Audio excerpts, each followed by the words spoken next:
Bismillahirrahmanirrahim. Assalamualaikum warahmatullahi wabarakatuh. Puji dan syukur hanya milik Allah Subhanahu wa Ta'ala. Kali ini kita akan sama-sama peranan penting ya dalam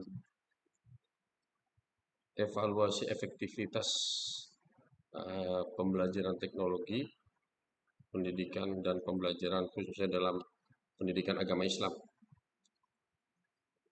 Oke, yang pertama memang kita melihat bahwa kecenderungan pendidikan di masa depan itu memang mau tidak mau karena mengikuti zaman kita membutuhkan efisiensi dan kreativitas daripada guru itu sendiri karena memang perkembangan pendidikan terbuka dengan modus belajar jarak jauh, distance learning. Kemudian juga untuk menyelenggarakan pendidikan ini terbuka dan jarak jauh ini perlu memang strategi-strategi utama yang berkaitan dengan proses pembelajaran teknologi.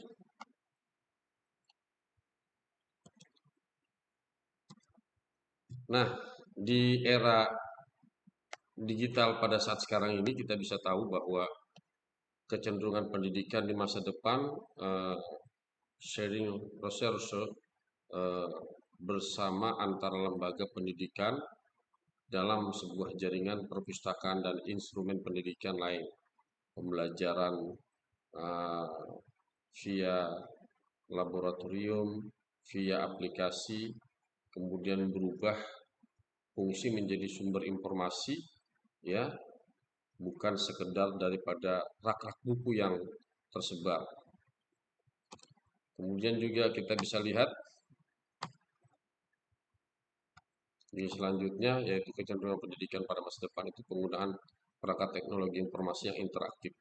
Ya, kita bisa tahu bahwa di era zaman sekarang ini kita tidak bisa lepaskan itu karena perkembangan zaman terus mencoba kita untuk selalu mengupdate proses pembelajaran lewat teknologi yang serba mudah, serba efisien, serba memberikan rangsangan dalam arti motivasi kepada anak didik kita agar tidak bosan. Oke, peran teknologi tentunya dia sebagai peran pembelajaran, apalagi berkaitan dengan pendidikan agama Islam. Ya, kita tahu bahwa tujuan efektivitas atau evaluasi efektivitas pembelajaran teknologi di pendidikan agama Islam itu tujuannya hanya untuk bagaimana mengembangkan karakter si anak tadi memiliki moral, budi pekerti yang luhur dalam mempraktekkan kehidupan sehari-hari. Nah, kalau kita lihat peran teknologi juga sangat berperan penting untuk pengembangan itu. Di samping untuk pembentukan karakter ya lewat media-media online sangat penting sekali. Nah, cangkupannya memang sangat luas, mengganti buku dan digantikan dengan teknologi buku elektronik ya, luar biasa.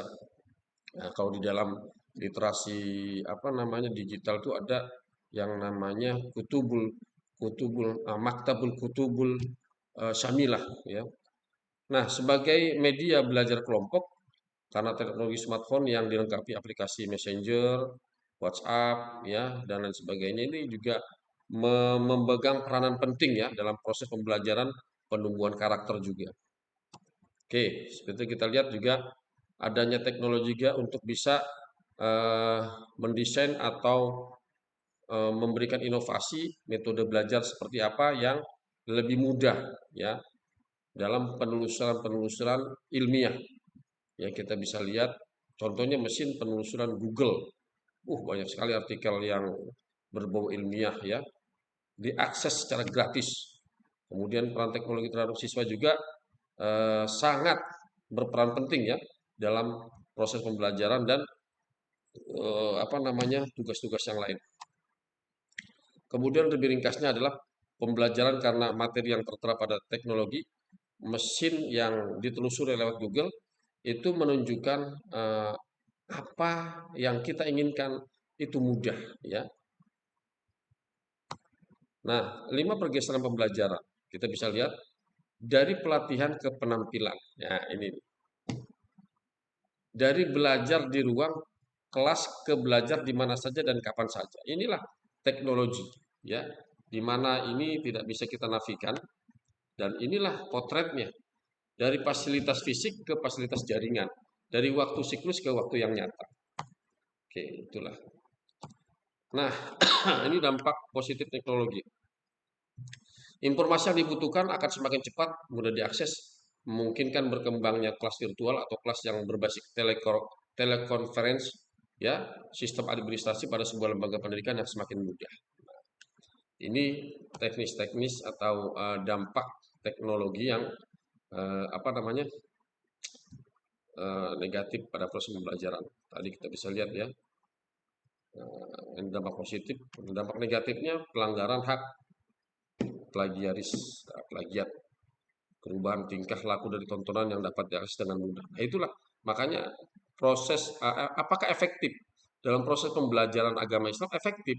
Cuman itu tadi tentunya kita harus berikan dasar-dasar agar anak ini tahu ya mana yang baik dan mana yang tidak baik. Ya, oke. Dampak negatif lagi alih fungsi guru. Nah, tentunya guru sudah tidak berlaku lagi ya karena mereka sudah bisa belajar dimanapun ya. Nah, tapi secara tidak langsung kita bisa lihat juga dampaknya ke moral-moral mereka, etika mereka, disiplin mereka, ya susah, sulit diawasi dan dibina. Makanya dalam proses pembelajaran agama ini, media-media tadi kita manfaatkan untuk bagaimana mereka kita ajarkan juga, misalnya tahlilan juga, kemudian wiridan, agar mereka juga mengenal, masuk dalam hati sanubari mereka nilai-nilai keilahian, nilai-nilai spiritual lah, supaya dampak negatifnya nggak ada, ya. Nah, tujuan pembelajaran teknologi di dalam pendidikan dan pembelajaran adalah memecahkan memecahkan masalah belajar ya. Kita banyak sekali melihat bahwa di era yang serba digital ini kita mudah mengakses apa saja dan mempermudah orang untuk belajar di mana saja, kapan saja, tidak ditentukan ruang dan waktu. Kita bisa online. Kemudian juga ini meningkatkan kinerja guru ya, agar kita terus mengupdate. Nah, kemudian keuntungan pendidikan berbasis TIK ini juga sangat penting sekali, ya. Tapi pada dasarnya bagaimana kita menumbuhkan nilai-nilai teknologi, nilai-nilai ilmiah dengan nilai-nilai agama. Oke, ya. Nah, ini banyak sekali manfaat TIK ya untuk di zaman sekarang memberikan informasi yang sangat luar biasa, tidak terlalu menekan batas ruang dan waktu. Sangat sangat luar biasa. Ini ramalan Bishop. Pendidikan masa depan akan lebih bersifat luas fleksibel. Oke. Kembali lagi pada intinya bahwa manfaat teknologi dalam pembelajaran pendidikan agama Islam ini mengembangkan pengetahuan siswa, kemudian juga bisa mewakili gagasan siswa dalam pemahaman dan kepercayaan ya. Kemudian juga sebagai pencarian dan pengidentifikasian informasi yang diperlukan siswa, mendukung keberanian siswa dalam berbicara yang terkadang enggan berbicara di depan umum. Nah, inilah manfaatnya. Kemudian dipergunakan siswa untuk berkolaborasi antara siswa dengan orang lain, diskusi, penyampaian pendapat dan detail yang lain.